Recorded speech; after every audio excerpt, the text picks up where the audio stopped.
Hi, welcome to Ken's Games Collection and a Sega Master System collections video for 2023. This is based on what I picked up over the last 12 months. Now, I do have a Master System collection video for 2022, but I'm not showing any of that stuff here or any other things in the collection.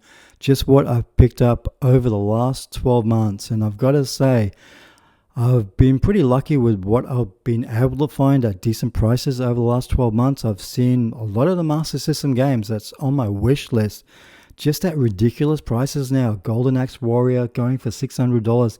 There's a Donald Duck game going for like $350. Just a couple of examples of just how crazy the retro market is. Especially with Master System games, it just seems to be the flavor of the year because 2 years ago, prices of Master System games were not like this. So let's get in and see what games I picked up over the last 12 months for the Sega Master System. Now here's a really interesting story. Mickey Mouse Legend of Illusion was released back in the day on the Game Gear. 9 years later, it would be released on the Master System for the Brazilian market. This is well after we saw the last of the Master System.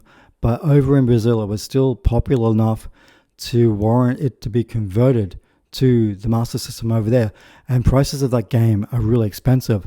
Now, this is a copy. It's not the original, but I think it is one of the best Mickey Mouse games I've played on the Master System. I think it's a lot better than Castle of Illusion. Land of Illusion is really cool as well. We'll talk a little bit about that later, but this really surprised me and I had so much fun playing it.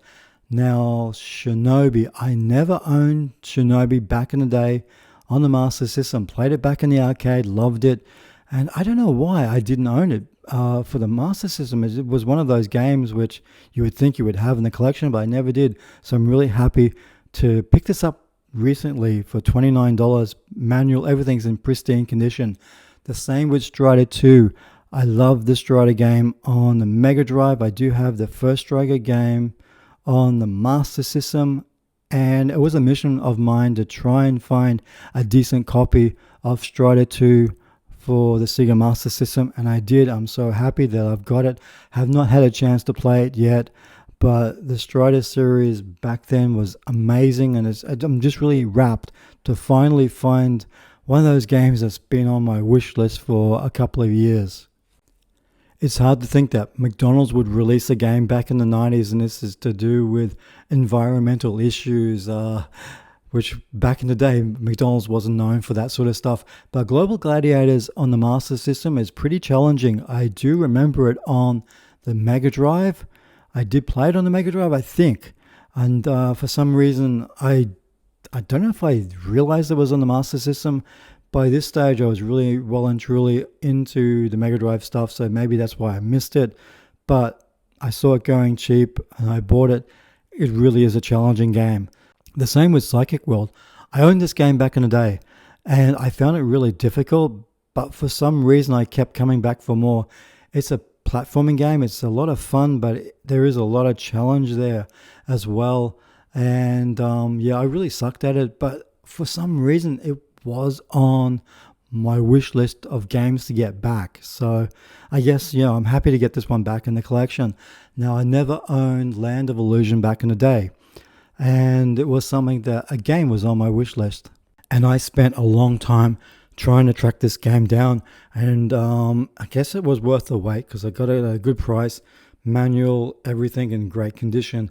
And this is a really fun platforming game for, I guess, the younger audience.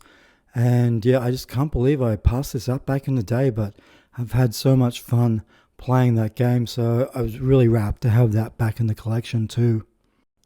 I remember back in the day seeing on the NES just how many movie tie-in games there were, even TV series like the Jetsons, a Gilligan's Island, all that sort of stuff would show up on the Nintendo Entertainment System. And, we didn't get that many movie tie-in games on the Master System, but the games that we did get, I was really wrapped in. I never owned the Terminator back in the day. In fact, I never owned any of these three games back in the day. and not they weren't necessarily on my wish list, but I did see them going cheap. So I saw Terminator going cheap, and I picked it up. And yeah, it's a difficult game, it really is. But that's the way it was back in the day. Now, Alien Syndrome, I do remember it being an arcade game. I think I did play it back in the arcade, but I have not had a chance to sit down and give this game a go. With Populous, this is really interesting. I was looking for a Master System case because when I bought a game, the case was really crappy.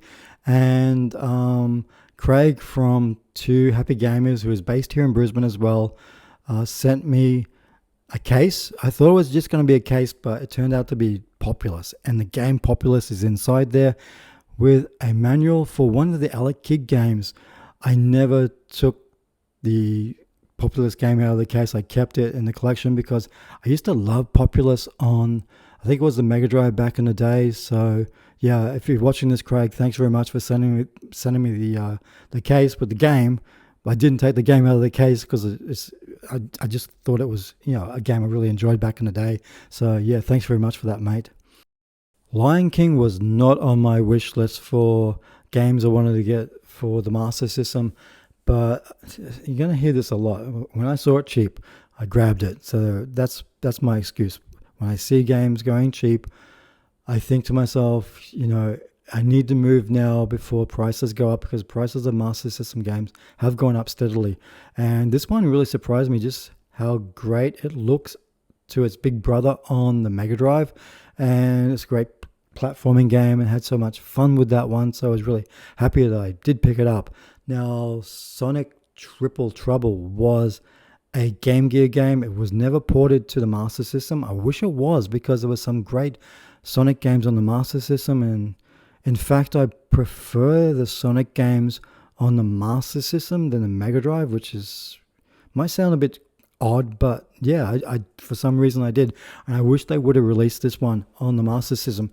So I guess you could say this is kind of like a homebrew, but not. It's just been a ported game, and it's just a fantastic game. I just really cannot understand why Sega didn't do that. But maybe they did it in Brazil, because Brazil got a lot of stuff even after the end of the life cycle of the Master System. Now, Star Wars, massive Star Wars fan back in the day, and so rapt that we got a Star Wars game, so rapt we got Indiana Jones on the Master System as well, because there were very few and far between. Now, this one, back in the day, I absolutely loved it. I thought it was a fantastic game. How do I feel about it now? I think it still lives, I think it still looks and lives up to how I remember it. There's a lot of different styles in this game, and I guess you get to see more of maybe Tatooine, Mos Eisley, the Death Star. So it's a platform game. It was a lot of fun back in the day, and it actually does hold up pretty decent in 2023. Now, I've got Bonanza Brothers on the Mega Drive, and I thought that was a fantastic game. It was a great arcade game. How does it compare on the Master System? Never owned it back in the day on the Master System, and picked it up because, again, it was going cheap, and it really surprised me just how great it looks and plays on the Master System. I don't know. I really wish I would have picked it up back in the day. It's such a fun game. I really wish we would have seen more in the series, but for whatever reason, Sega didn't continue the Bonanza Brother games. Great puzzle platforming game. Had a lot of fun with that one, and yeah, it just blew me away just how great it does look on the Master System. I really think I prefer Columns than Tetris, and it was so great to see Columns on the Master System. And when I saw it going cheap, I thought I would pick it up. Great game. I absolutely love it. Way better than Tetris. I think back in the day, Tetris was so popular on the Game Boy. It was just like, I think it came with the Game Boy, but it was such a great game back in the day. But I do prefer Columns. It's just a solid puzzle game, I feel. Wonder Boy in Monster World. Oh my God, what an incredible game on the Master System. I have it on the Mega Drive, and for some reason back in the day, I didn't even bother getting it. I knew it was out there, but I just didn't want it because I thought the Mega Drive game was so much better.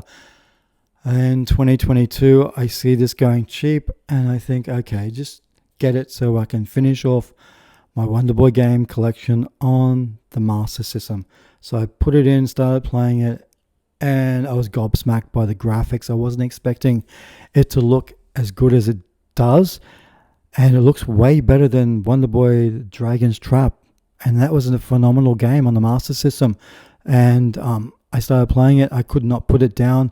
I think it took about 5.5 hours to complete. I actually did a review on this channel for it because I was just blown away just by the graphics for the Master System. This is a Master System game, and yeah, it is probably one of the best Master System games ever released. Fantastic game. It is a little bit shorter than the Mega Drive version. The stages are not as long. There is a little bit of a thing with some of the collision detection, but it doesn't take away from being a fantastic Wonder Boy game. And I'm so glad that I got it 30 odd years after its release, and I was lucky to pick it up for about $100 because this is a game that is definitely going up in price. So that's pretty much it. That's the collection for 2022. I'm hoping I can finish off what I started with my wish list. There's a lot of games in there that I want, but the prices are between $300 to $600. To me, it's the waiting game, just hoping that the market will sort of start going down. I do see a lot of games on eBay, in particular Golden Axe Warriors, people trying to sell it for $600. It's not selling. I'm seeing the sellers starting to drop the prices. I will not go over maybe $120 for that game if I can find it in pristine condition. That's just an example of how the market for the Master System is. It really has gone up in probably the last 18 months. And I really wish I would have acted a lot sooner, but I didn't, and that's my problem. But yeah, hopefully I can get some great games in the future. So thanks very much for watching. Don't forget to like and subscribe, and I'll see you next time, guys. Bye.